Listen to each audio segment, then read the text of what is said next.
Good evening, नमस्कार, आदाब, सत श्री अकाल। स्वागत हमारे यूट्यूब चैनल का नाम पार्था साथी यूपीएससी क्वालिटी। और आज हम एक ऐसे टॉपिक को कवर करेंगे जो अपने आप में पृथ्वी के टेम्परेचर को और पृथ्वी को बहुत बड़ा प्रभाव डालता है। आज हम बात करेंगे वोल्केनो यानी कि ज्वालामुखी। आगे समझेंगे कि ज्वालामुखी क्या होता है, ज्वालामुखी से जो पृथ्वी का टेम्परेचर प्लस जो वेजिटेशन होता है यानी जो वनस्पति होती है इस पर क्या इफेक्ट पड़ता है, प्लस उसका इम्पैक्ट होता है कि इन्वायरमेंट पर क्या पड़ता है, प्लस उसका एटमॉस्फेयर क्या इम्पैक्ट पड़ता है। एक्चुअली आपने देखा होगा कि जो आयरन इंडस्ट्री होती है यानी जो लौह इस्पात इंडस्ट्रीज होती हैं उनमें आपने देखा होगा कि जब लोहा गलाया जाता है तो एकदम लाल निकलता है लोहा। जो फैक्ट्री जो मतलब जो भट्टी होती है जिससे लोहा गर्म करके बाहर निकला जाता है एकदम लाल लोहा होता है, एकदम लाल, एकदम लगेगा जैसे एकदम लाल ये आयरन निकल रहा है भट्टी से। इसी प्रकार से जब पृथ्वी से पृथ्वी के गर्भ से जब मतलब कि लावा बाहर निकलता है तो एकदम लाल होता है। तो हम आज चर्चा इसी करेंगे कि आखिरकार वोल्केनो क्या है। तो चलिए स्टार्ट करते हैं। वोल्केनो यानी ज्वालामुखी।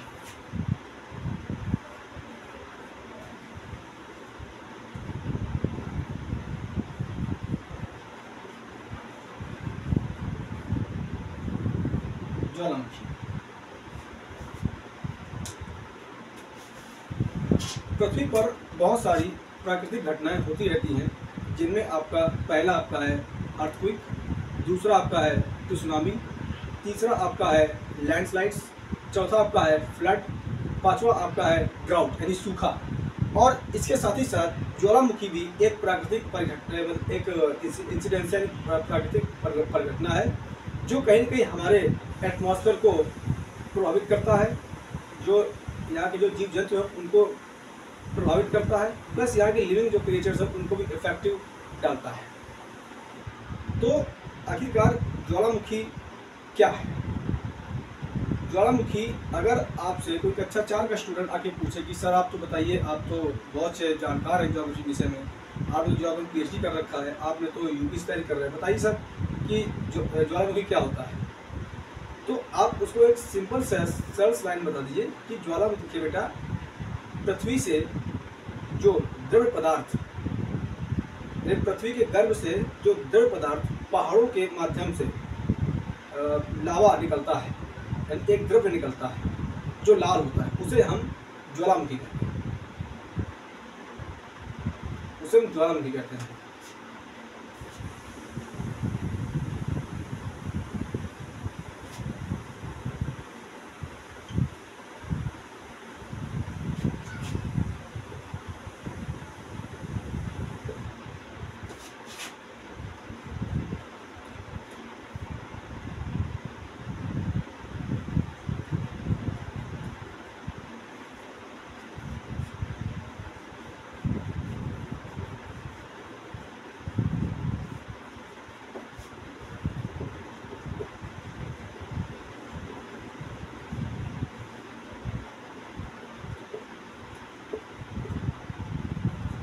डाउन कर सकते हैं आप लोग।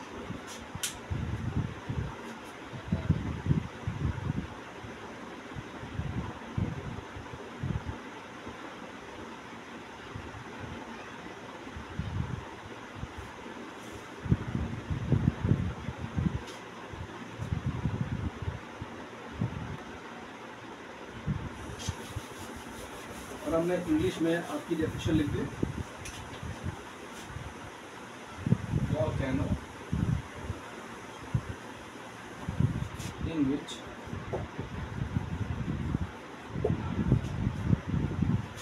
rises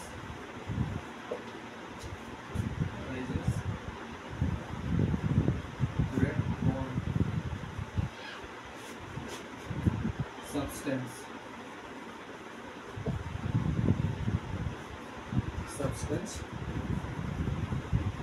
from interior of the earth.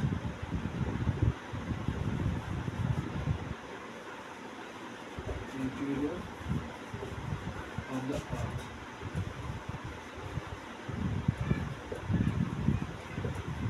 Is called volcano. Camera on कर लीजिए।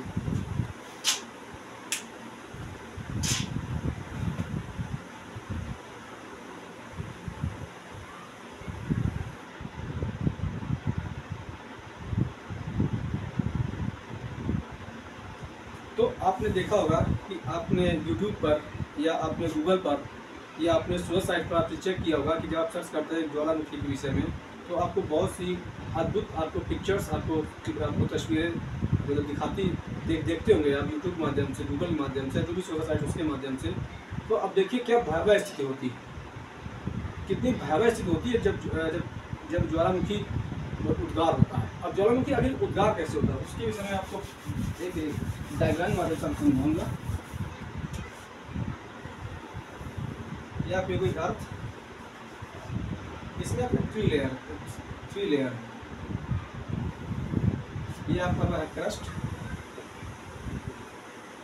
ये आपका मेंटल,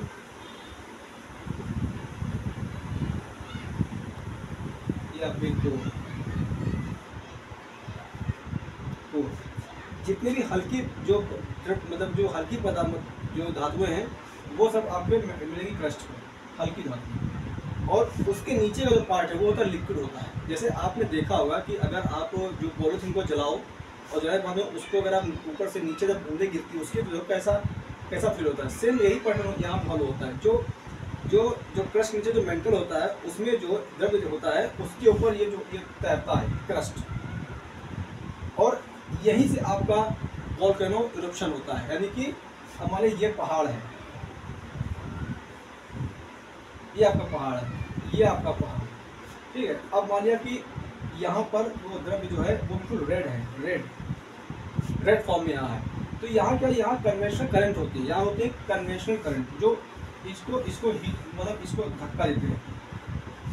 जब इसको धक्का देते हैं, धक्का देने के बाद में यहाँ दरारें होता है, यहाँ दरारें होती है। ये होता है थोड़ा खोखला होता है, हॉलो होता है। तो यहाँ पर क्या होता है, यहाँ पर एक पाइपनुमा एक तस्वीर बन जाती है, एक पाइपनुमा एक